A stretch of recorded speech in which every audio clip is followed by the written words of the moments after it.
जो केवल अपनी पीड़ाओं को गले से लगाकर जीता है वो निर्बल बन जाता है, किंतु जो व्यक्ति सारे समाज की पीड़ाओं को अपने हृदय से लगाकर जीता है वह बलवान बन जाता है। जो आपके पास है, आपका संसार है, उसमें खुश रहना सीखिए, क्योंकि भले ही आप मानते हो कि आप संसार के लिए कुछ नहीं, पर कुछ लोगों के लिए आप पूरा संसार है। स्वतंत्रता का भाव सबको प्रिय होता है, इसलिए अगर सच्चे प्रेम को पाना हो तो उसे स्वतंत्र छोड़ दो। अपनी क्षमताओं को जानबूझकर यदि पूरी दृढ़ता से हम कोई भी कार्य करेंगे तो वो अवश्य सफल होगा। अगर कुछ मांगने के लिए करोगे तो वो मित्रता नहीं, अगर कुछ पाने के लिए करोगे तो वो प्रेम नहीं। हमारे जन्म से ज़्यादा हमारा भविष्य हमारे चयन पर निर्भर करता है, इसलिए अच्छी तरह से सोच समझकर एक उज्जवल भविष्य के लिए अनिवार्य है। मनुष्य एक तीर्थ करता रह जाता है, परंतु ना तो उसके मन की भूख मिटती है ना ही शरीर की, इसलिए हमेशा अच्छे कर्मों को एकत्रित करना चाहिए, नहीं तो इस संसार से भूखे ही जाना पड़ेगा। प्रेम और मोह को हमेशा अलग रखना चाहिए। यदि वे आप में मिल जाए तो स्वार्थ बन जाते हैं। भाग्य के द्वार हार मानने वालों के लिए कभी नहीं खुलते, इन्हीं के लिए खुलते हैं जो अपने लक्ष्य की ओर बढ़ने का प्रयास बार बार करते हैं, बिना रुके कर्म करते रहें और जो आपके पास है उसे बांटे, तभी जीवन और मन की प्रसन्नता होगी। आपका मन अगर आप अपने वश में नहीं करेंगे तो वो आपके दुश्मन की तरह काम करना शुरू कर देगा। फल की अभिलाषा को छोड़कर कर्म करने वाले पुरुष ही अपने जीवन में सफल बनता है। वह जो सभी इच्छाएं को त्याग देता है और मैं और मेरे की लालसा और भावना से मुक्त हो जाते हैं, उससे शांति प्राप्त होती है। श्री कृष्ण कहते हैं कि भगवान को उपासना केवल उसके शरीर से नहीं बल्कि मन से करनी चाहिए। भगवान का वंदना उन्हें प्रेम बंधन में बांधता है। संयम यानी धैर्य, सदाचार, स्नेह और सेवा जैसे गुण सत्संग के बिना नहीं आते। श्री कृष्ण कहते हैं कि मनुष्य को वस्त्र बदलने की आवश्यकता नहीं है, आवश्यकता हृदय परिवर्तन की है, क्योंकि जीवित वो भी रहते हैं जिनके पास दूसरा वस्त्र नहीं होते। जुआ, मदिरापन, पर स्त्रीगमन, अनैतिक संबंध, हिंसा, असत्य, मद, आसक्ति और निर्दयता, इन सब में कलयुग की वास है। श्री कृष्ण कहते हैं कि मनुष्य को अपने मन को बार बार समझाना चाहिए, ईश्वर के सिवा उसका कोई नहीं है। साथ ही यह विचार करना चाहिए कि उसका कोई नहीं है, साथ ही वह किसी का नहीं है। स्वास्थ्य सबसे बड़ा उपहार है, संतोष सबसे बड़ा धन है और विश्वास सबसे अच्छा संबंध। जो गुजर गया उसके बारे में मत सोचो और भविष्य के सपने मत देखो, केवल वर्तमान पर ध्यान केंद्रित करो। श्री कृष्ण कहते हैं कि सत्संग ईश्वर की कृपा से मिलता है और परंतु कुसंगति में पड़ना मनुष्य को अपने ही हाथों में है। श्री कृष्ण कहते हैं कि स्त्री का धर्म है कि वो रोज तुलसी और पार्वती का पूजन करे। मनुष्य को अपने मन और बुद्धि पर विश्वास नहीं करना चाहिए, क्योंकि ये बार बार मनुष्य को दगा देते हैं। खुद को निर्दोष मानना बहुत बड़ा दोष है। इंसान के अंदर ही शांति का वास होता है, उसे बाहर मत तलाशो। अपनी स्वयं की क्षमता से काम करो, दूसरों पर निर्भर मत रहो। घृणा से नहीं, प्रेम से खत्म होती है, यही शाश्वत सत्य है।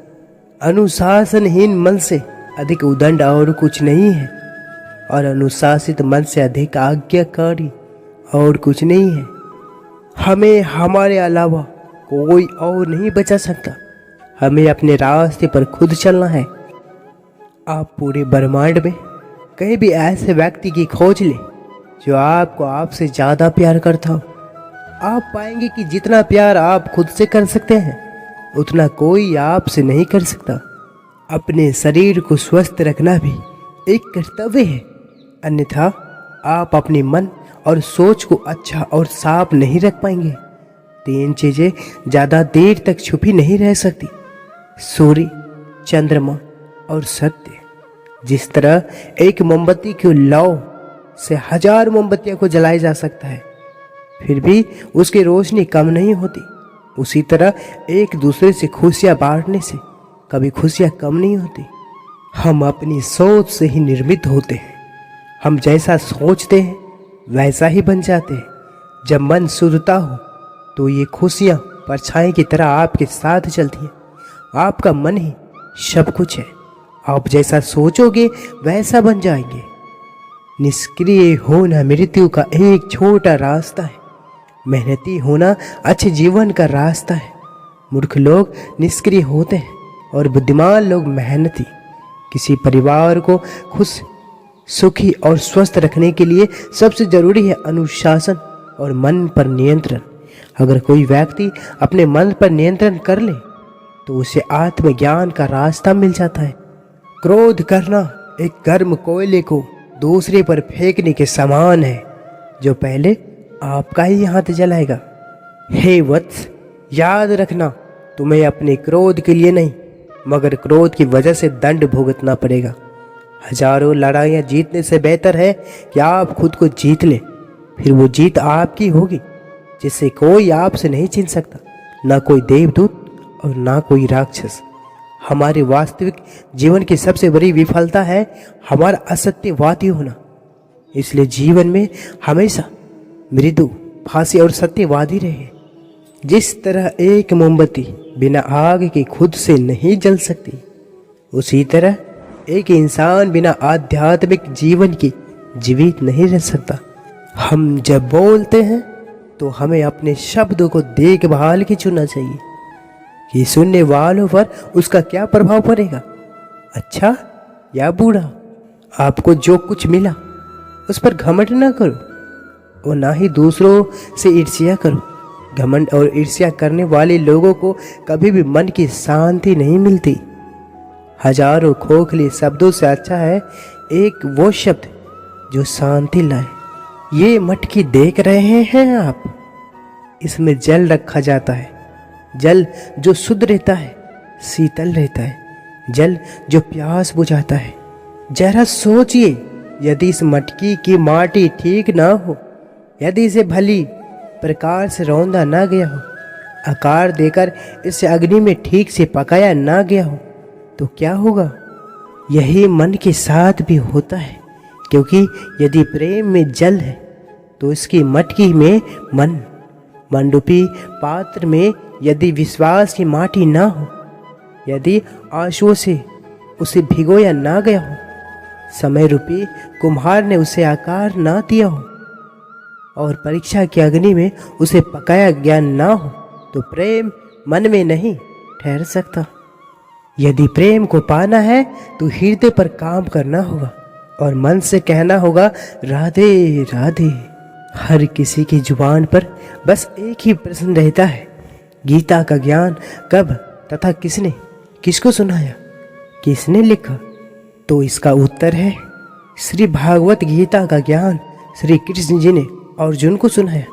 जिस समय कौरव तथा पांडव अपनी संपत्ति अर्थात दिल्ली के राज्य पर अपने अपने हक का दावा करके युद्ध करने के लिए तैयार हो गए थे, दोनों की सेनाएं आमने सामने क्रूर क्षेत्र में मैदान में खड़ी थी। अर्जुन ने देखा कि सामने वाली सेना में भीष्म पितामह, गुरु द्रोणाचार्य, रिश्तेदार कौरव के बच्चे, दामाद, बनोई, ससुर आदि लड़ने मरने के लिए खड़े हैं। कौरव और पांडव आपस में चचेरे भाई थे। अर्जुन में साधु भाव जागृति हो गया तथा विचार किया, जिस राज के प्राप्त करने के लिए हमें अपने चचेरे भाइयों और भतीजों, दमादों, बहनोइयों, भीष्म पितामह जी तथा गुरुजनों को मारेंगे, यह भी नहीं पता था कि हम कितने दिन संसार में रहेंगे। इसलिए इस प्रकार से प्राप्त राज्य के सुख से अच्छा तो हम भिक्षा मांगकर अपना निर्वाह कर लेंगे, परंतु युद्ध नहीं करेंगे। यह विचार करके अर्जुन ने धनुष बाण हाथ से छोड़ दिया तथा रथ के पिछले भाग में बैठ गया। हताश न होना सफलता का मूल्य है और वही परम सुख है। उत्साह मनुष्य को कर्मों में प्रेरित करता है और उत्साही कर्म को सफल बनाता है। जैसे उबले पानी में कभी परछाइयां नहीं दिखती, ठीक उसी प्रकार परेशान मन से समाधान भी नहीं दिखते।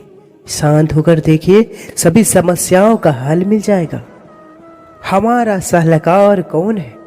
ये बहुत महत्वपूर्ण है, क्योंकि दुर्योधन शकुनी से सलाह लेता था और अर्जुन श्री कृष्ण से।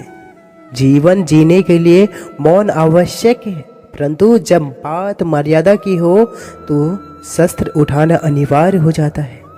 हमारे प्रिय दर्शकों, हमने इस वीडियो के माध्यम से आप सभी तक इस कृष्णवाणी को पहुंचाने का प्रयास किया। आपका भी फर्ज बनता है कि आप इस चैनल को सब्सक्राइब अवश्य करें और वीडियो को लाइक कर कमेंट में जय श्री कृष्ण अवश्य लिखें। कल फिर मिलेंगे एक नई कृष्णवाणी के साथ। अब लेते हैं आपसे विदा। जय श्री कृष्ण, जय श्री कृष्ण।